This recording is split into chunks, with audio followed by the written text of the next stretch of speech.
بسم اللہ الرحمن الرحیم۔ محترم ناظرین، السلام علیکم۔ ایک یہودی کو رسول خدا صلی اللہ علیہ وآلہ وسلم سے چند دینار قرض واپس لینا تھا۔ ایک دن آپ راستے میں جا رہے تھے کہ وہ یہودی آپ کے پاس آیا اور اس نے کہا، جب تک آپ میرا قرض ادا نہیں کریں گے اس وقت تک میں آپ کو یہاں سے نہیں جانے دوں گا۔ نبی اکرم صلی اللہ علیہ وآلہ وسلم نے فرمایا، اس وقت ادائیگی کے لیے میرے پاس کچھ بھی نہیں ہے۔ یہودی نے کہا، جب تک آپ میرا قرض واپس نہیں دیں گے میں بھی آپ کو یہاں سے جانے نہیں دوں گا۔ آپ نے فرمایا، اگر یہ بات ہے تو میں تیرے ساتھ یہیں بیٹھ جاتا ہوں۔ یہ کہہ کر آپ اس کے ساتھ بیٹھ گئے۔ جیسے جیسے وقت گزرتا گیا آپ کے صحابہ وہاں جمع ہوتے گئے۔ جب انہوں نے یہودی کی یہ جسارت دیکھی تو انہوں نے اس کو سزا دینے کا ارادہ کیا۔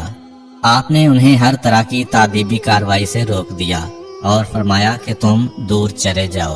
حکم رسول کے تحت صحابہ دور چلے گئے۔ سورج لمحہ بلمحہ گرم ہو رہا تھا اور اس کی تپش سے آپ کو اذیت پہنچ رہی تھی، یہاں تک کہ آپ کے چہرہ اطہر سے پسینہ بہنے لگا۔ اس کے باوجود آپ نے کسی طرح کے غصہ کا اظہار نہ کیا اور کوئی سخت جملہ نہ کہا۔ آپ سارا دن وہیں بیٹھے رہے اور ظہر، عصر اور مغرب و عشاء کی نمازیں وہیں پڑھیں۔ پھر رات چھا گئی۔ آپ نے رات بھی وہیں بسر کی اور فجر کی نماز بھی وہیں پڑھی۔ صحابہ یہودی کو ڈرانے دھمکانے لگے۔ آپ نے فرمایا، تم اس سے یہ کیسا سلوک کر رہے ہو؟ صحابہ نے کہا، یا رسول اللہ، اس کی یہ جرت کہ آپ کو یرغمال بنا کر اپنے پاس بٹھا لیں۔ آن حضرت صلی اللہ علیہ وآلہ وسلم نے فرمایا، اللہ نے مجھے اس لیے نہیں بھیجا کہ میں کسی ہم پیمان یا کسی اور پر ظلم کروں۔ جب دن چڑھا تو یہودی نے کلمہ اسلام پڑھتے ہوئے کہا، اشہد ان لا الہ الا اللہ و اشہد ان محمدًا عبدہ و رسولہ۔ میں اپنی دولت کا ایک حصہ راہ خدا میں دیتا ہوں۔ میں نے آپ کو اس لیے نہیں روکا تھا کہ میں آپ کی توہین کروں۔ اس ذریعے سے میں آپ کے پیمانہ صبر کو آزمانا چاہتا تھا، کیونکہ تورات میں نے آپ کی یہ صفت پڑھی ہے، محمد بن عبداللہ مکہ میں پیدا ہوگا اور طیبہ کی طرف ہجرت کرے گا۔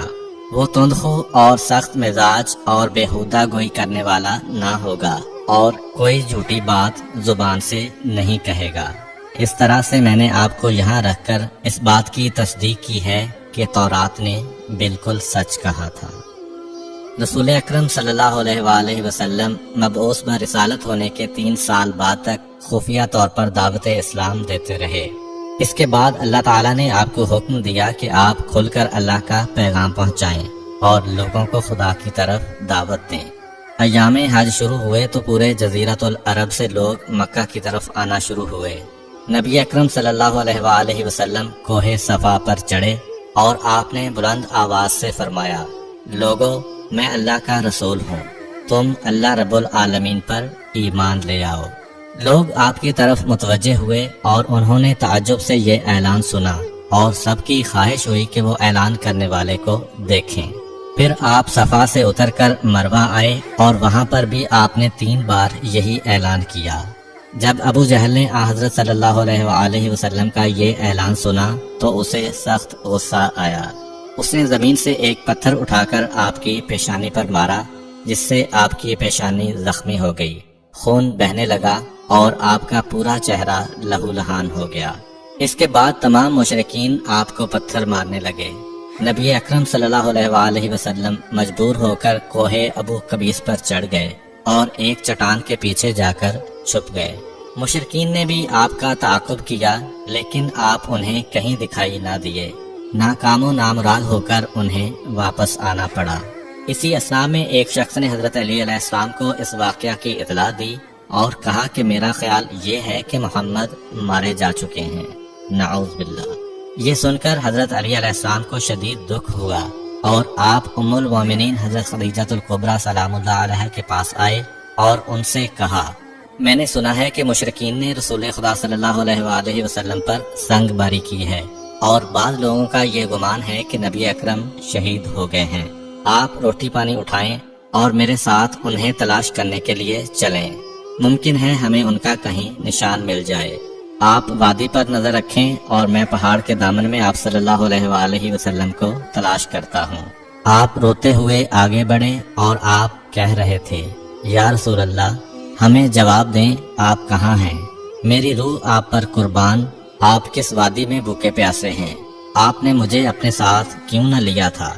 حضرت خدیجہ رو رو کر فریاد کر رہی تھیں، کوئی ہے جو نبی مصطفیٰ کی مجھے خبر دے؟ کیا کسی نے انہیں دیکھا ہے جو مجھے ان کے متعلق بتلائے؟ اس وقت جبریل امین علیہ السلام رسول خدا صلی اللہ علیہ وآلہ وسلم پر نازل ہوئے۔ ان کے پیچھے ملائکہ کی بہت سی صفیں تھیں۔ انہوں نے حضرت صلی اللہ علیہ وآلہ وسلم سے کہا، خداوند جبار نے ہمیں آپ کے فرمان کی تعمیل کے لیے بھیجا ہے۔ اگر آپ چاہیں تو ہم اس قوم کو تباہ کر دیں گے اور ان کا دنیا میں کہیں نام و نشان تک دکھائی نہ دے گا۔ رحمت للعالمین نے فرمایا، میں نبی رحمت بنا کر بھیجا گیا ہوں، میں عذاب و انتقام کا حامی نہیں ہوں۔ پروردگار میری قوم کو معاف کر دے، وہ مجھے جانتے نہیں ہیں۔ جبریل امین علیہ السلام نے حضرت صلی اللہ علیہ وآلہ وسلم سے کہا، خدیجہ سلام اللہ علیہا آپ کو تلاش کر رہی ہیں۔ خدیجہ کے رونے نے آسمان کے فرشتوں کو رلا دیا ہے۔ آپ انہیں جواب دیں، خدا کی طرف سے اور ہماری طرف سے انہیں سلام پہنچائیں اور انہیں جنت کی بشارت دیں۔ نبی اکرم صلی اللہ علیہ وآلہ وسلم نے خدیجہ و علی کو صدا دی اور انہیں اپنے پاس بلایا۔ دونوں شخصیات آپ کی خدمت میں حاضر ہوئیں۔ انہوں نے آپ کی پیشانی پر پٹی باندھی اور گھر لے آئے۔ جب مشرکین کو معلوم ہوا کہ نبی اکرم صلی اللہ علیہ وآلہ وسلم اپنے گھر آ چکے ہیں تو انہوں نے گھر کا محاصرہ کر لیا اور سنگ باری شروع کر دی۔ حضرت علی علیہ السلام اور حضرت خدیجہ سلام اللہ علیہا آپ کا دفاع کرنے لگے۔ جب سنگ باری میں معمولی سا وقفہ ہوا تو حضرت خدیجہ گھر سے نکلیں اور انہوں نے چیخ کر کہا، فرزندان قریش، کیا تم سے حیا رخصت ہو گئی ہے؟ تم اپنے قبیلہ کی معزز اور محترم خاتون کے گھر پر سنگ باری کرنے لگے ہو۔ اگر تمہیں خدا کا خوف نہیں ہے تو دوسرے لوگوں کو اپنے اوپر ہنسنے کا موقع نہ دو اور اپنے لیے ہمیشہ کی ذلت و بدنامی تو نہ خریدو۔